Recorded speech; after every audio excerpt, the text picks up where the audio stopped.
ವೀಕ್ಷಕರೇ ನಮಸ್ಕಾರ.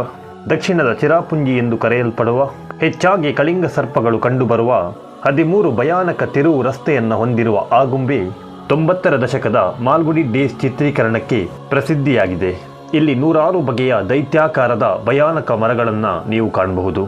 ಇಲ್ಲಿನ ಸೂರ್ಯಾಸ್ತ ನೋಡಲು 106 ಮೈಲಿ ದೂರದಿಂದ ಜನರ ಮುಗಿ ಬೀಳುತ್ತೆ. ಹಾಗಾದರೆ ತಡ ಯಾಕೆ? ನೀವು ಕೂಡ ಈ ವಿಡಿಯೋವನ್ನು ಕಾತರದಿಂದ ಕಾಯ್ತಾ ಇರಬೇಕು. ಅದಕ್ಕೂ ಮುಂಚೆ ನೀವು ನಮ್ಮ ಚಾನಲ್ ಸಬ್ಸ್ಕ್ರೈಬ್ ಮಾಡಿ, ಬೆಲ್ ಐಕಾನ್ ಪ್ರೆಸ್ ಮಾಡಿ.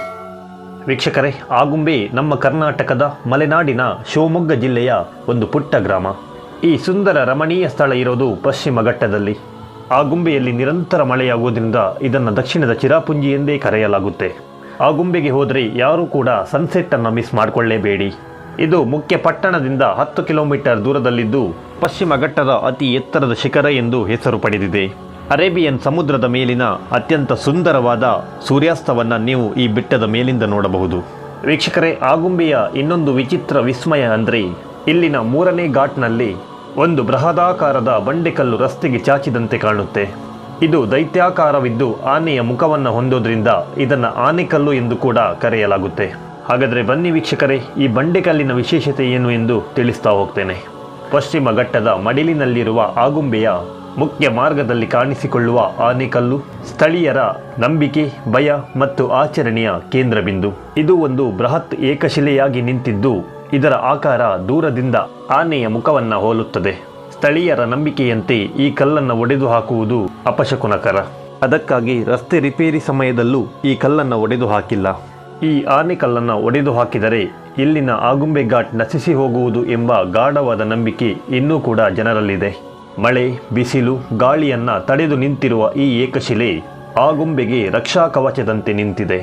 ಆಗುಂಬೆಯ ಮೇಲ್ಭಾಗದಲ್ಲಿ ಹಾಗೂ ಘಟ್ಟದ ಭಾಗದಲ್ಲಿ ದುಷ್ಟಶಕ್ತಿಗಳು ಇರುವುದರಿಂದ ಇದನ್ನು ಸ್ಥಳೀಯವಾಗಿ ಮಾರಿ ಎಂದು ಕರೆಯಲಾಗುತ್ತೆ. ಈ ಶಕ್ತಿಯನ್ನು ಕರೆದುಕೊಂಡು ಬಂದು ಆನೆಕಲ್ಲಿನ ತಿರುವಿನಲ್ಲಿ ಬಿಟ್ಟು ಹೋಗುತ್ತಾರೆ. ಇಂತಹ ನಂಬಿಕೆ ಇನ್ನೂ ಕೂಡ ಜನರಲ್ಲಿದೆ. ವಿಶೇಷವಾಗಿ ಸೋಮೇಶ್ವರದಿಂದ ಮಾರಿಯನ್ನು ಕರೆದುಕೊಂಡು ಬಂದು ಈ ಭಾಗದಲ್ಲಿ ಬಿಟ್ಟು ಹೋಗುವ ಆಚರಣೆ ಊರಿನವರಲ್ಲಿ ಅದೊಂದು ಕಾಲದಲ್ಲಿತ್ತು. ವಾಹನ ಸಂಚಾರವಿಲ್ಲದ ಕಾಲದಲ್ಲಿ ಆಗುಂಬೆಯಿಂದ ಸೋಮೇಶ್ವರದತ್ತ ನಡೆದುಕೊಂಡು ಹೋಗುವವರು ಈ ಸ್ಥಳದಲ್ಲಿ ಪೂಜೆ ಸಲ್ಲಿಸಿ ಮುಂದುವರಿಯುತ್ತಿದ್ದರು ಎಂದು ಈಗಲೂ ಹಿರಿಯರು ಹೇಳುತ್ತಾರೆ. ಆ ಕಾಲದಲ್ಲಿ ಆನೆಕಲ್ಲು ಒಂದು ಪೂಜ್ಯ ಸ್ಥಾನವಾಗಿತ್ತು.